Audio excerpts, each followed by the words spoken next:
जय माँ लक्ष्मी की। आइए श्रवण कर लेते हैं मार्गशीर्ष महालक्ष्मी व्रत कथा, जिसमें कि स्थापना, पूजा एवं व्रत की विधि बतलाए जा रहे हैं। फिर महालक्ष्मी देवी की स्थापना, विसर्जन और पूजा विधि का भी वर्णन करेंगे और आचमन के लिए मंत्रों का जाप, फिर उसके बाद पूजन सामग्री, उसके बाद श्री महालक्ष्मी अष्टकम का पाठ भी करेंगे और तत्पश्चात महालक्ष्मी महात्म्य की व्रत कथा भी साथ में सुनेंगे। वीडियो को शुरू करने से पहले कृपया हमारे चैनल को सब्सक्राइब करें, अधिकाधिक शेयर व लाइक करें और कमेंट बॉक्स में अवश्य लिखें जय माता महालक्ष्मी। मार्गशीर्ष महालक्ष्मी व्रत कथा, स्थापना, पूजा एवं व्रत की विधि।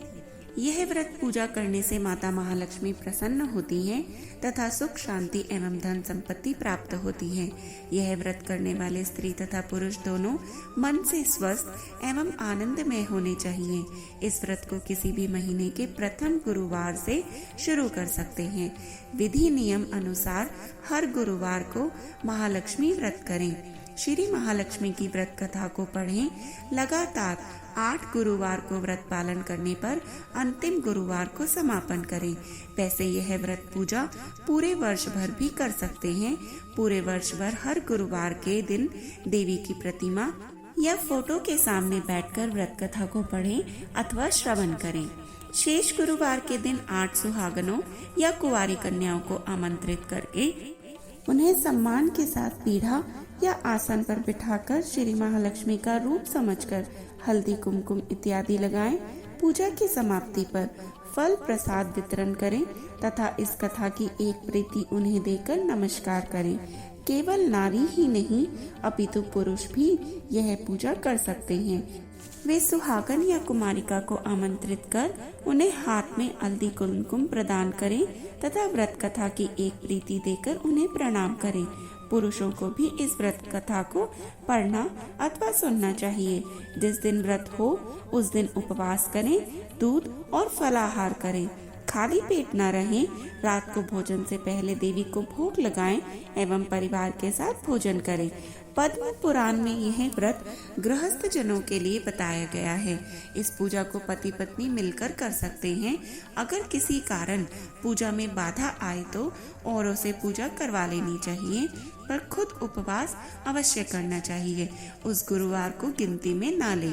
अगर किसी दूसरी पूजा का उपवास गुरुवार को आए तो भी यह पूजा की जा सकती है। दिन या रात में भी पूजा की जा सकती है। दिन में उपवास करें तथा रात में पूजा के बाद भोजन कर लें। इस व्रत कथा को सुनने के लिए अपने आस पड़ोस के लोगों को, रिश्तेदारों को तथा घर के लोगों को बुलाएं। व्रत कथा को पढ़ते समय शांति तथा एकाग्रता बरतें। अगहन के पहले गुरुवार को व्रत शुरू करें तथा अंतिम गुरुवार को उसका समापन करें। अगहन मास अर्थात मार्गशीर्ष मास।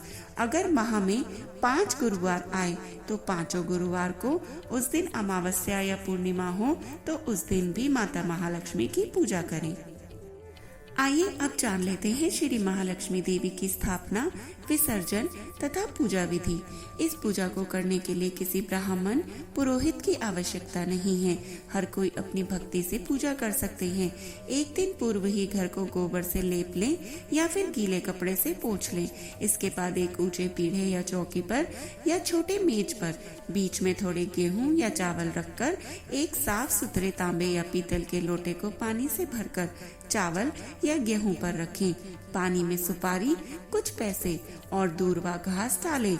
ऊपर से लोटे में चारों तरफ 5 तरह के पेड़ के 5 या 7 पत्ते डालकर बीचों बीच एक नारियल रखें। उस नारियल पर बाजार में उपलब्ध देवी के मुखौटे या चेहरे को बांधकर या चिपका दें और लोटे पर हल्दी और कुमकुम लगाएं और साथ ही उस लोटे के गले में लोटे के हिसाब से लहंगा बांध दें और नारियल के ऊपर एक छोटी चुनरी भी चढ़ा देवें।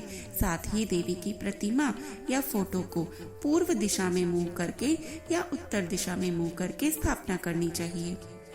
इसके बाद आचमन के लिए इन 3 मंत्रों को पढ़कर प्रत्येक मंत्र से एक एक आचमन करें।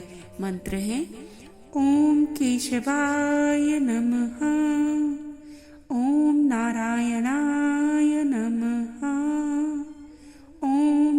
माधवाय नमः और फिर ओम गोविंदाय नमः बोलते हुए हाथ धो लें।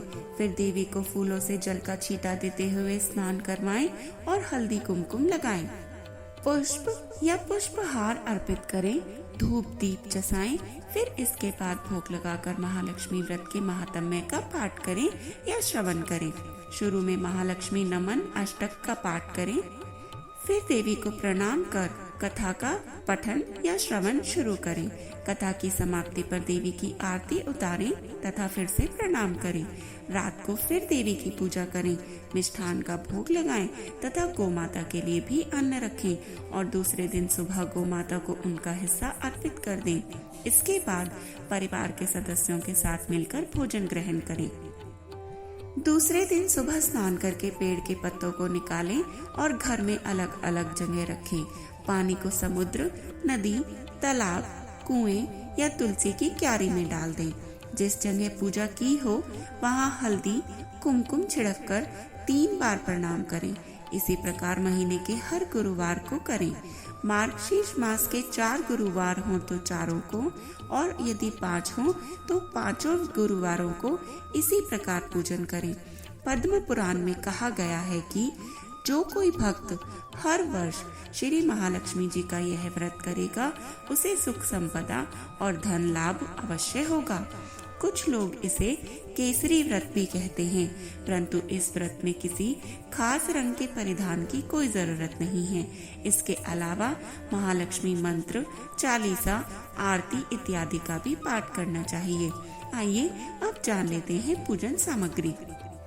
1 पानी वाला नारियल, 1 सुपारी, 1 हल्दी की गांठ, 1 रुपया या कोई सोने या चांदी का सिक्का कलश में डालने के लिए, 1 पटड़ी, चौकी या छोटी टेबल, 1 स्वच्छ धुला हुआ वस्त्र पाटा या चौकी पर बिछाने के लिए, 1 कलश जिस पर नारियल की स्थापना हो सके, 5 प्रकार के फल, 5 पेड़ों के पत्ते जैसे कि बरगद, पीपल, आम, अशोक, पाकड़ या जो भी बड़े पत्ते मिल जाएं। अब आइए श्रवण कर लेते हैं श्री महालक्ष्मी अष्टकम का। अथ श्री महालक्ष्मी अष्टकम। नमस्तेस्तु महामाय श्रीपीठे सुरपूजिते शंख चक्र गदाहस्ते महालक्ष्मी नमोस्तुते। नमस्ते गरुडारूढे कोलासुर भयंकरी सर्व पाप हरे देवी महालक्ष्मी नमोस्तुते। सर्वज्ञे सर्ववरदे सर्वदुष्ट भयंकरी सर्वदुःख हरे देवी महालक्ष्मी नमोस्तुते। सिद्धि बुद्धि प्रदे देवी भुक्ति मुक्ति प्रदायिनी मंत्रमूर्ते सदा देवी महालक्ष्मी नमोस्तुते। आदंतरहिते आद्यशक्ति महेश्वरी योगजे योग संभूते महालक्ष्मी नमोस्तुते। स्थूल सूक्ष्म महारौद्रे महाशक्ति महोदरे महापाप हरे देवी महालक्ष्मी नमोस्तुते। पद्मासन स्थिते देवी परब्रह्म स्वरूपिणी परमेशी जगन्मात्र महालक्ष्मी नमोस्तुते। श्वेतांबरधरे देवी नानालंकार भूषिते जगत स्थिते जगन्मात्र महालक्ष्मी नमोस्तुते। महालक्ष्मी अष्टकं स्तोत्रं यः पठेत् भक्तिमानरः सर्वसिद्धिं वाप्नोति राज्यं प्राप्नोति सर्वदा। एककाले पठे नित्यं महापाप विनाशनं द्विकालं यः पठे नित्यं धनधान्ये समन्वितः। त्रिकालं यः पठे नित्यं महाशत्रु विनाशनं महालक्ष्मीर्भवे नित्यं प्रसन्ना वरदा शुभा। इति श्री महालक्ष्मी स्तोत्र संपूर्णम। जय माँ लक्ष्मी। आइए अब श्रवण कर लेते हैं श्री माता महालक्ष्मी महात्म्य की व्रत कथा। ध्यान से सुने श्री महालक्ष्मी जी की व्रत कथा, गुरुवार की व्रत कथा। इसे श्रवण और पठन करने से दुख दारिद्र्य दूर हो जाता है। श्री महालक्ष्मी जी माता की कृपा से सुख संपत्ति और ऐश्वर्य की प्राप्ति होती है। मन की संपूर्ण इच्छाएं पूरी होती हैं। श्री महालक्ष्मी माता के अनेक रूप तथा नाम हैं। भूतल में वे छाया, शक्ति, तृष्णा, शांति, जाति, लज्जा, श्राद्धा, कांति, व्रति, स्मृति, दया, तुष्टि, माता, अधिष्ठात्री एवं लक्ष्मी के रूप में स्थित है। उन्हें प्रणाम करते हैं। कैलाश पर्वत पर पार्वती, क्षीर सागर में सिंधु कन्या, स्वर्गलोक में महालक्ष्मी, भूलोक में लक्ष्मी, ब्रह्मलोक में सावित्री, ग्वालों में राधिका, वृंदावन में रासेश्वरी, चंदन वन में चंद्रा, चंपक वन में गिरिजा, पद्म वन में पद्मा, मलटीव में मालती, कुंदन वन में कुंददंती, केतकी वन में सुशीला, कंदम्ब वन में कंदम्ब माला, राजप्रसाद में राजलक्ष्मी और घर घर में ग्रह लक्ष्मी इन विभिन्न नामों से पहचानी जाती है। इस तरह सर्वथा चारों और सर्वभूत में सुपरिचित माता श्री महालक्ष्मी जी की यह कथा है। अब हम इसका श्रवण व पठन करेंगे। भारतवर्ष के सौराष्ट्र देश में द्वापर युग की यह कहानी हुई है। सौराष्ट्र में उस समय भद्रश्रवा नाम के राजा थे। वे बड़े पराक्रमी राजा थे। 4 वेद, 6 शास्त्र, 18 पुराणों का उन्हें ज्ञान था। उनकी रानी का नाम सुरत चंद्रिका था। रानी दिखने में सुंदर और सुलक्षणा थी तथा पतिव्रता भी थी। उन दोनों को 7 पुत्र और उसके बाद एक कन्या का वरदान मिला था। कन्या का नाम श्यामबाला था। एक बार महालक्ष्मी जी के मन में आया कि जाकर उस राजा के राजप्रसाद में रहें। इससे राजा को दुगनी धन दौलत की प्राप्ति होगी और वह इस धन दौलत से अपनी प्रजा को और अधिक सुख दे पाएगा। गरीब के घर अगर रहे और उसे धन दौलत प्राप्त हो तो वह स्वार्थी की तरह केवल अपने ऊपर ही खर्च करेगा। यह सोचकर श्री महालक्ष्मी जी ने बूढ़ी ब्राह्मण स्त्री का रूप धारण किया। हाथ में लाठी लिए लाठी के सहारे रानी के द्वार तक पहुंची।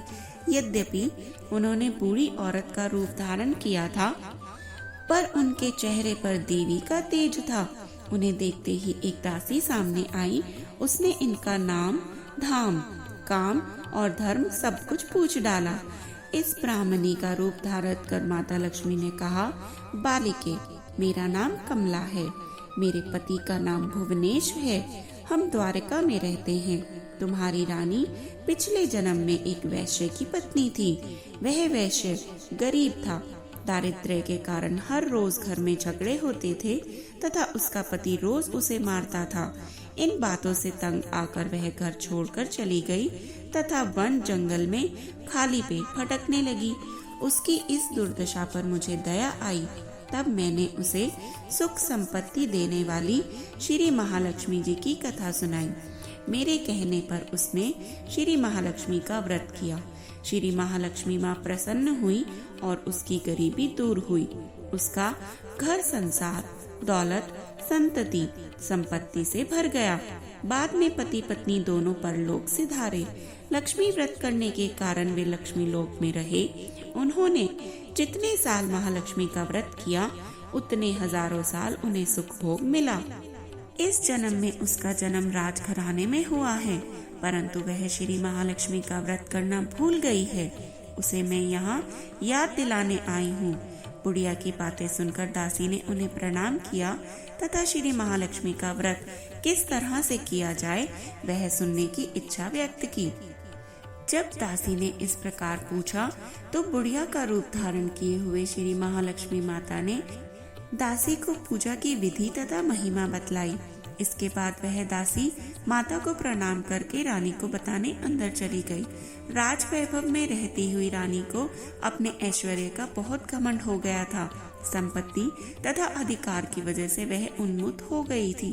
दासी द्वारा बताई गई बुढ़िया की बातें सुनकर वह आग बबूला होकर राजद्वार पर आकर बुढ़िया रूपी श्री महालक्ष्मी पर बरस पड़ी। उसे यह मालूम नहीं था कि श्री महालक्ष्मी माता बुढ़िया का रूप धारण किए द्वार तक आई हैं, परंतु रानी का इस कदर रूखा बर्ताव और अपना अनादर देखकर माता ने वहां ठहरना ठीक न समझा। वे वहां से तुरंत ही चल पड़ी। राह में उन्हें राजकुमारी श्यामबाला मिली। उन्होंने श्यामबाला को सारी बात बतलाई। श्यामबाला ने अपनी ओर से श्री महालक्ष्मी माता से क्षमा मांगी। माता को उस पर दया आई। उन्होंने श्यामबाला को श्री महालक्ष्मी व्रत के बारे में पुनः बताया। उस दिन अगहन माह का पहला गुरुवार था। श्यामबाला ने परम श्रद्धा से श्री महालक्ष्मी जी का व्रत रखा। फल स्वरूप राजा सिद्धेश्वर के सुपुत्र मालाधार से उसका विवाह हुआ। वह धन दौलत ऐश्वर्य और वैभव से माला माल हो गई। पति के साथ ससुराल में आनंद से दिन बिताने लगी। इधर श्री महालक्ष्मी का रानी पर प्रकोप हुआ। फल स्वरूप राजा भद्रशर्वा का राज्य एवं राज कारोबार नष्ट हो गया। यहाँ तक कि खाने के लाले पड़ गए। ऐसी हालत में एक दिन रानी ने राजा से निवेदन किया, हमारा दामाद इतना बड़ा राजा है, धनवान है, ऐश्वर्यशाली है, क्यों ना उसके पास जाया जाए। अपना हाल उसे बतलाएंगे, वह जरूर हमारी मदद करेगा। इस पर राजा भद्रशर्वा दामाद के पास रवाना हुए। राज्य में पहुंचकर एक तालाब के किनारे थोड़ी देर विश्राम लेने के लिए ठहर गए। तालाब से पानी लेने आते जाते दासियों ने उन्हें देखा। उन्होंने विनम्रता से उनकी पूछताछ की। जब उन्हें यह मालूम हुआ कि वे रानी श्यामबाला के माता पिता हैं, तब उन्होंने दौड़ते हुए जाकर सारी बात रानी को बतलाई। रानी ने दासी के हाथ राज परिधान भेजकर बड़े ठाट से उनका स्वागत तथा आदर सत्कार किया, खान पान करवाया। जब वे लौटने लगे तो सोनों की मोहरों से उनका घड़ा भर दिया। राजा भद्रशर्वा जब वापस लौटे तो उन्हें देखकर रानी सूरज चंद्रिका खुश हुई। उन्होंने सोने की मोहरों से भरे घड़े का मुंह खोला, पर हाय भगवान, ये क्या हुआ? घड़े में धन के बदले कोयले मिले। यह सब श्री महालक्ष्मी के प्रकोप से हुआ। इस प्रकार दुर्दशा में और कई दिन बीत गए। इस बार रानी स्वयं अपनी कन्या के पास गई। वह दिन अगहन माह का अंतिम गुरुवार था। श्यामबाला ने श्री महालक्ष्मी का व्रत किया, पूजा की, अपनी माता से भी व्रत करवाया। इसके बाद रानी अपने घर आई। श्री महालक्ष्मी का व्रत रखने पर उसे फिर से अपना राजपाट, धन दौलत, ऐश्वर्य प्राप्त हुआ। वह फिर से सुख, शांति और आनंद में जीवन बिताने लगी। कुछ दिनों बाद राजकन्या श्यामबाला अपने पिता के घर आई।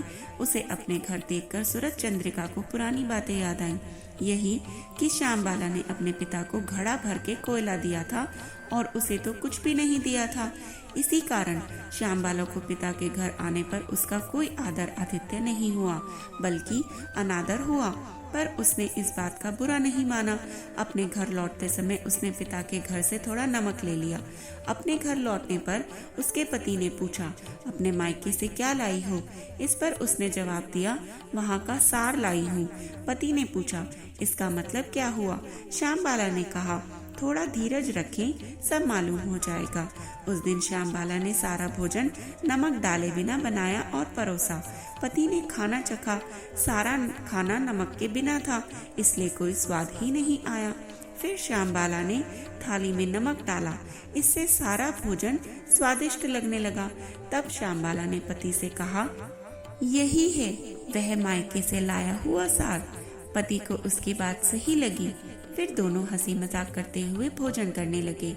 कहा गया है कि इस तरह जो कोई श्रद्धा भाव से श्री महालक्ष्मी की पूजा करे, उसे माता की कृपा अवश्य प्राप्त होती है। सुख, संपत्ति, शांति प्राप्त होती है। सभी मनोकामनाएं पूर्ण होती हैं। परंतु यह सब प्राप्त होने पर माता की पूजा को भूलना नहीं चाहिए। हर गुरुवार को व्रत पाठ अवश्य करना चाहिए। इस तरह श्री महालक्ष्मी की महिमा भक्तों को मनोकामना पूर्ण करती है। इस प्रकार श्री महालक्ष्मी जी की गुरुवार की कथा संपूर्ण होती है। जय माता महालक्ष्मी की।